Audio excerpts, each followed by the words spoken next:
markana waxaan idiin haynaa qashin ururiye. robotkan qashinka qaada waxaa loogu talagalay inuu nadiifiyo webiyada magaalada.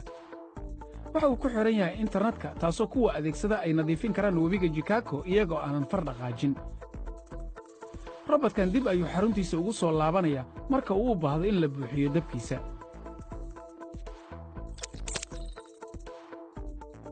cilmi-baarayaasha macadka MIT ayaa soo saaray farsamo cusub oo u oggolaanaysa dadka inay adeegsadaan garashada codka iyagoo aanan dhabtii hadal.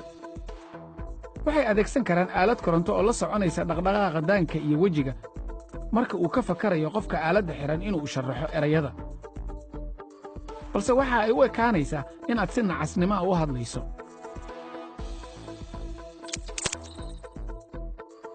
shiinaha waxa ay hawada u direen 3 dayax-gacmeed oo muuqaal sare qaadaya. dayax-gacmeedka Giyovon oo wax u arki kara si faahfaahsan oo xawaaro sare ah waxa uu sax u sheegi karaa ilaa 2 mitir, taasoo loo adeegsan kara in lagu ogaado masiibooyinka iyo gurmadka degdegga. ku dhowaad 1 bilyan oo adeegsada barta bulsho ee WeChat ayaa tala caafimaad telefoonkooda ku heli kara iyagoo astaamaha xanuunkooda ku diraya fariin ahaan barnaamij ay samaysay British Digital Health. Babylon oo adeeggaasi bixiya waxa uu isticmaalaa garaadka macmalka si uu u baaro qofka xanuunsanaya.